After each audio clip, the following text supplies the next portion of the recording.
Hi viewers. మతస్థులు వేరు, మతోన్మాదులు వేరు. మతస్థులంటే ఆ మతానికి సంబంధించిన దైవాన్ని పూజించేవాళ్ళు, ప్రార్థించేవాళ్ళు, ఆరాధించేవాళ్ళు. మతోన్మాదులు అంటే ఈ మతంలో తప్ప ఇక వేరేది ఏది దైవం కాదు, వేరేది మతం కాదు అన్నట్టు ఉండే బ్యాచ్. ఈ మతోన్మాదులు చివరికి దేశం కాదు, కుటుంబం కాదు, ఏది కాదు, దేవుడే, ఆ దేవుడి సంబంధించిన మధ్యలో ఉన్నటువంటి మత పెద్దలు ఏదైనా చెప్తే అదే నిజం అనుకుంటూ బతికేస్తూ ఉంటారు. దరాక్షన్ ఆండ్రాబీ అని చెప్పేసి వక్ఫ్ బోర్డు చీఫ్ జమ్మూ అండ్ కాశ్మీర్కి సంబంధించి. హజరత్ బాల్ అని చెప్పేసి ఒక మందిరం, ఫేమస్ మందిరం శ్రీనగర్లో, జస్ట్ లైక్ మసీద్ మందిరం లాగా అనుకోవచ్చు. దీనికి అక్షరాల సెంట్రల్ గవర్నమెంట్ 40 కోట్లు దాదాపు ఫండ్స్ ఇచ్చి అద్భుతంగా దానిని తీర్చిదిద్దారు 1 year బ్యాక్. ఈ హజరత్ బాల్ మందిరంలో, ఆ మసీదులో అక్కడక్కడ ఆటోమేటిక్గా శిలాఫలకాలు ఉంటాయి కదా, అందులో ఒక చోట ఉన్నటువంటి శిలాఫలకం మీద భారతదేశానికి సంబంధించి జాతీయ చిహ్నమైనటువంటి 4 సింహాలు గుర్తుంది. దానిని మతోన్మాదులు మా మసీద్ ఏంటి, ఈ చిహ్నం ఏంటి అంటూ దానిని పగలగొడుతూ ఉన్నారు. వెనకాల అటాచ్ చేసిన వీడియో అదే. వీరిని ఏమనాలో మీరే చెప్పండి. 1945లో మహమ్మద్ అలీ జిన్నా దేశాన్ని విభజన చేయాలి, ముస్లింలకు ప్రత్యేక దేశం అని చెప్పేసి అడుగుతున్న మూమెంట్లో పాకిస్తాన్ ఆర్ పార్టీషన్ అని చెప్పేసి ఒక బుక్ రాయటం జరిగింది. ఎవరు? అంబేద్కర్. అందులో చెప్పాడు, ఏం చెప్పాడు తెలుసా? ఈ దేశంలో ఉన్నటువంటి ముస్లింలు మీకు దేశం కావాలా, మతం కావాలంటూ మతమే అంటారు.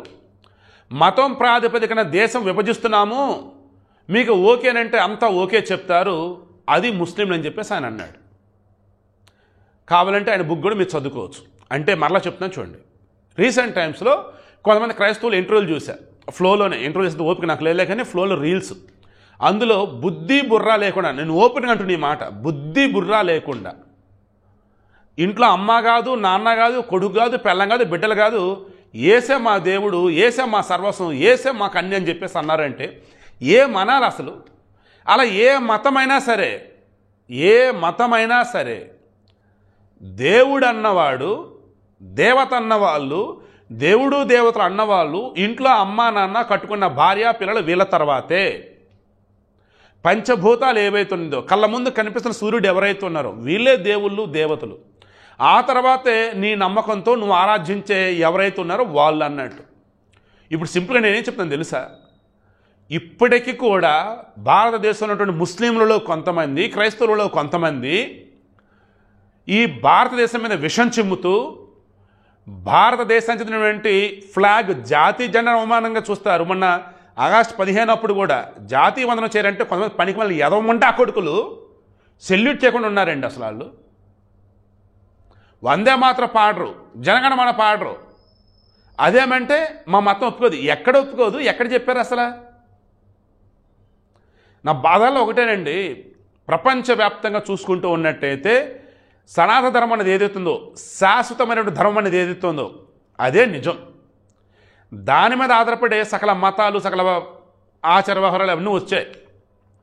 ఈ సనాతన ధర్మానికి బేస్ ఏంటన్నప్పుడు మన భారతదేశం. అటువంటి ఈ దేశంలో ఉంటూ ఈ రీసెంట్ టైమ్స్లో 100 సంవత్సరాల క్రితం వచ్చినటువంటి కొన్ని మతాలకు సంబంధించి, మత బోధకుల మధ్యలో కల్పించరాసినటువంటి కొన్నిటికి సంబంధించి మీరు ఏదేదో చేసుకుంటూ పోయి దేశాన్ని అవమానించి, జాతి జెండాను అవమానించి, జాతి చిహ్నమైనటువంటి 4 సింహాలను కూడా అవమానిస్తూ ఉంటే, ఆ బోర్డు మీద సెంట్రల్ గవర్నమెంట్ ఇచ్చిన ఫండ్స్తో కట్టినటువంటి ఒక మందిరంలో ఉన్నటువంటి ఒక బోర్డు మీద దానిని 4 సింహాల బొమ్మను కూడా మా మతానికి వ్యతిరేకం అని దాన్ని పగలగొడతామంటే ఎంత మతోన్మాదం అసలు! అది ఎంత దారుణం, ఎంత దుర్మార్గం అది అసలు. మరలా చెప్తున్నా, మీరు హిందువుల, క్రైస్తవుల, జైనుల, సిక్కుల, ముస్లింల ఎవరైనా కానీ దేశం తర్వాతేరా ఏదైనా ముందు అది గుర్తుంచుకోండి. ముందు దేశం, ఆ తర్వాత మీ మతం, మీ ప్రాంతం, మీ కులం ఏదైనా కానీ. ఇంత దారుణం, ఇంత దుర్మార్గం ఉన్నారేంట్రా బాబు అసలు. నా క్రైస్తవులలో దేశం కోసం పాటుపడ్డ వాళ్ళు ఎవరైనా నాకు నిజం క్లారిటీ లేదు. ముస్లింలు అన్నప్పుడు నాకు ముందు గుర్తొచ్చేది, నేను దైవంగా భావించే అబ్దుల్ కలాం గారు. ఆయన ముస్లిం, ఖురాన్ చదువుతారు, ఆయన భారతీయుడు, బైబిల్ చదివాడు. ఆయన ఈ దేశంలోనే అందరికన్నా అత్యున్నత స్థాయిలో ఉన్నటువంటి రాష్ట్రపతిగా చెందిన వ్యక్తి భగవద్గీత చదివాడు, మందిరానికి వెళ్ళాడు, టెంపుల్కి వెళ్ళాడు, జైనుల ఆలయానికి ఇలా చెప్పుకుంటూ పోతే నిజమైనటువంటి భారతీయుడు నేను చూసింది ఎవర్రా అంటే అబ్దుల్ కలాం అని నేను చెప్తా. వీడికి ఇంట్రెస్ట్ మీకు అర్థమైందా? మీరు ఏ మతస్థులైనా కానీ ఇక మీదట కనుక జాతీయ జెండాని కానీ, జాతీయ చిహ్నాన్ని కానీ, జాతీయ గీతాన్ని కానీ, గేయాన్ని కానీ అవమానించారంటే త్వరలో మిమ్మల్ని తుక్కు ర్యాక్ కొట్టి పులిసి తీసుకొని లోపలేస్తారు. ఆల్రెడీ దీనికి సంబంధించి కేసు నమోదు చేశారు. ఎవరి మీద? 20 మంది మీద నమోదు చేశారు. ఎందుకు? మరి జాతీయ చిహ్నాన్ని పగలగొట్టారు కదా వాళ్ళు. మరలా వాడు అంటాడు, సారీ ఏమనుకోవద్దు, వాడనే అంట. ఎవడాడు? Jammu and Kashmir chief minister Omar Abdullah అని ఎవడో ఉన్నాడు. వాడు అంటాడు, అది మా మత ప్రార్థనా మందిరం, అక్కడ మీ చిహ్నాలు ఉండేది. ఎవరి చిహ్నాలు రావి? జాతీయ చిహ్నం రాది. ఒకప్పుడు జమ్మూ కాశ్మీర్ అనేది ఒక ప్రత్యేక దేశం కావాలని కోరుకున్న యదవులు ఇప్పుడు ఇస్లాం రాజ్యం, ఇస్లాం దేశం కావాలంటే చూడండి. అసలు ఎక్కడికక్కడ భారతదేశం చిచ్చు పెట్టాలని చెప్పేసి ట్రై చేస్తున్నటువంటి టెర్రరిస్టులకి ఈ ముండా కొడుకులు ఈ దేశంలో ఉంటూ ఈ నేల మీద బతుకుతూ కూడా ఆ రకంగా తయారవుతున్నారు.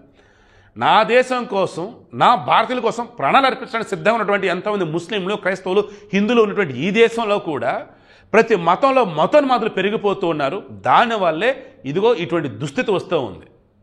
జాతీయ చిహ్నానికి కూడా కేంద్రం ఇచ్చిన నిధులతో కూడా ఉన్నటువంటి ఒక బిల్డింగ్లో కూడా ఆ చిహ్నం వద్దు అంటే ఏంట్రా అసలు?